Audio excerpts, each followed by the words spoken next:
ఏ సిద్ధాంతము మాకు అక్కర్లేదు, ఏ హామీలు మాకు అక్కర్లేదు. మా ఓటు మాత్రం మోడీ గారికి, మా ఓటు మాత్రం నీకే నీకే నీకే అంటున్నారు వాళ్ళు.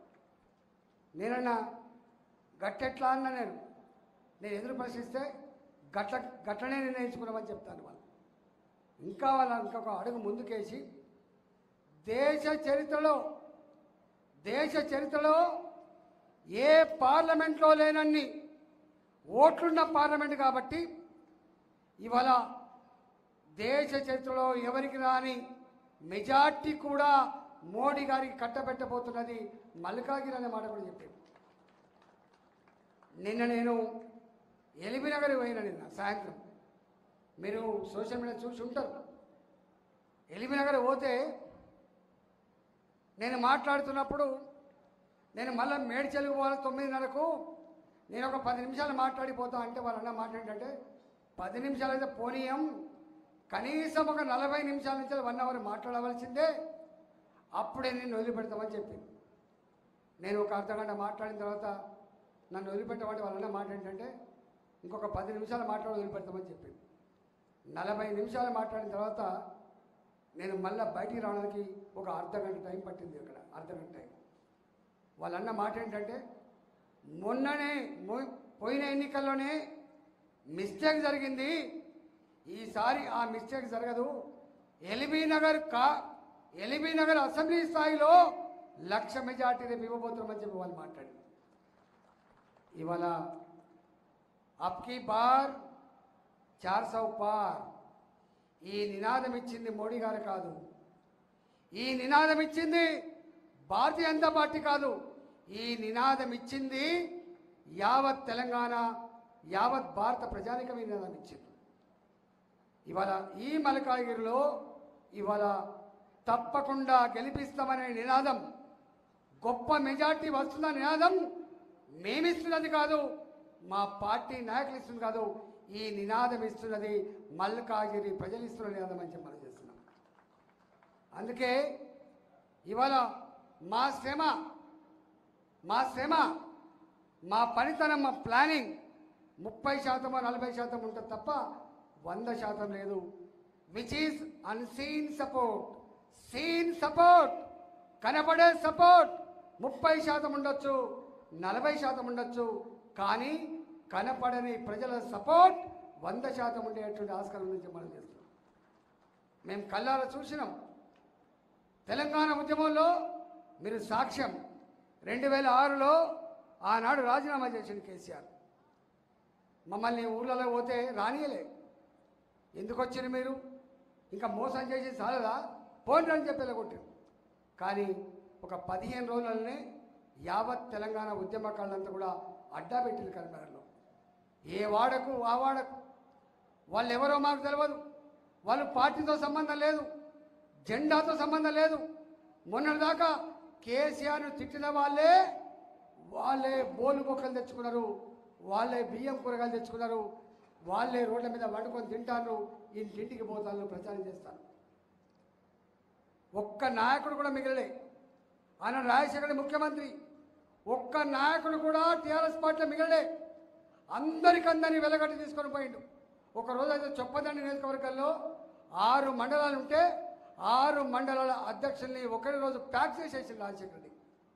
ప్యాక్ చేస్తే నన్ను అడిగింది వచ్చి, అయ్యా ఒక్క మనిషి అన్న లేడు కదా, అంతా బయట నుంచి వచ్చిన వాళ్ళే పనిచేస్తున్నారు, నీ కార్యకర్తలు లేరు, నీ నాయకులు లేరు, చివరికి చిట్టీలు పంచేవాళ్ళు, పోలింగ్ చిట్టీలు పంచేవాళ్ళు లేరు, పోలింగ్ బూతులలో ఏజెంట్ కూర్చున్నోళ్ళు కూడా లేరు, మరి ఎట్లా అని చెప్పి అడుగుతుంది. అన్న నిజమే నువ్వు చెప్పేది, చిట్టీలు రాసిచ్చే వాళ్ళు లేరు మా దగ్గర, పోలింగ్ బూతులలో అక్రమం జరిగితే ఆపేవాళ్ళు లేరు మా దగ్గర, ఇవాళ ఓటేమని చెప్పేవాళ్ళు లేడు మా దగ్గర, కానీ ఏ ఇంటికి ఆ ఇల్లే, ఏ కుటుంబానికి ఆ కుటుంబమే తెలంగాణ మట్టి బిడ్డలుగా భాషణ చేసిండ్రు, తెలంగాణ ఆత్మగౌరవం గెలిపిస్తామని చెప్తుండ్రు, గదే మా బలం అని చెప్పినాం. అట్లనే రిజల్ట్ చూసిండ్రు, 2,06,000 మేరతో గెలిపించింది. 2,06,000 మేరతో కదా. ఎందుకంటున్నా ఈ మాట అంటే ప్రజలెత్తుకుంటే ఎట్లా ఉంటుందో సజీవ సాక్ష్యం 2006, 2010లో కూడా చూసినాం. 10లో కూడా చూసినాం. మేము ఇదే ఇళ్ళ లక్ష్మణ గారు కూడా రాజీనామా చేసింది యాదకుండా నిజామాబాద్. ఆ నిజామాబాద్ అయితే ఇట్లా బాధ గీసినట్టే ఉంటుంది, గొప్ప మేడతో గెలిపించింది.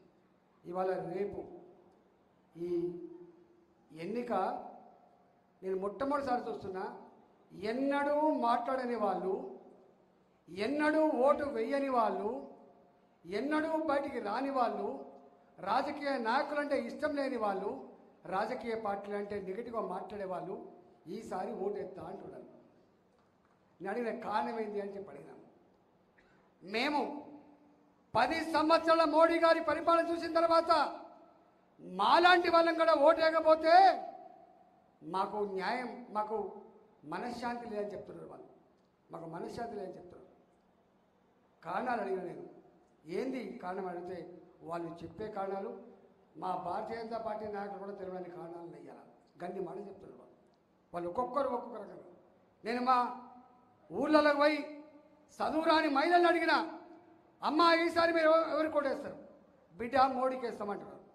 ఎందుకు అని చెప్పి అడిగిన, ఎంతోమంది ముఖ్యమంత్రులు పోయిన బిడ్డ, ఎంతోమంది ప్రధానమంత్రులు పోయిన బిడ్డ, కానీ 75 సంవత్సరాల స్వతంత్ర భారతదేశంలో ఆడబిడ్డలు మహిళలు బయలుభూమికి పోవాలంటే చెంబు పట్టుకొని ఉదయం 3 గంటలకు లేచిపోవాలి బిడ్డ, ఉదయం 4 గంటలకు లేచిపోవాలి బిడ్డ. కానీ ఎక్కడున్నాడో ఆ దేవుడు, కనపడని దేవుడు. కానీ మాకు స్వచ్ఛ భారత్ కింద టాయిలెట్లు కట్టించి మా ఆత్మగౌరవం కాపాడిన బిడ్డ మోడీ బిడ్డ. అందుకే మేము ఓటేస్తామంటున్నాను. రికార్డు జగన్ ఒక్కడిని వాళ్ళకు బ్యాంక్ అకౌంట్ అనేది తెలియదు, వాళ్ళకి ఎల్ఐసి పాలసీల గురించి తెలియదు. వాళ్ళకి తెలిస్తే గెలిస్తే ఓట్లప్పుడు వచ్చి ఇది దండం పెట్టేటోళ్ళ గురించి తెలుసు, ఎప్పుడైనా దావత్ ఇచ్చే వాళ్ళ గురించి తెలుసు తప్ప వాళ్ళకి అంతకంటే మీకు తెలియదు. కానీ మొన్న వాళ్ళన్న మాట ఏంటంటే, బిడ్డ కూరగాయలు అమ్మే కాడ, కంకులు అమ్మే కాడ, చేపలు కొనుక్కునే కాడ, చికెన్ దుకాన్ల కాడ, ఇక్కడ అక్కడ తేడా లేదు బిడ్డ. ఇవాళ చిల్లర సమస్య లేదు, జేబులో రూపాయి ఉందా లేదా అడిగేది లేదు. ఇలా గూగుల్ పే, ఫోన్పేతో వ్యాపారం జరుపుకునే స్థాయికి తెచ్చిన బిడ్డ మోడీ బిడ్డ అంటున్నారు వాళ్ళు. ఇలా ఇవాళ మనం, మీకు తెలుసా, ప్రపంచంలో అగ్రగామి దేశం అమెరికా.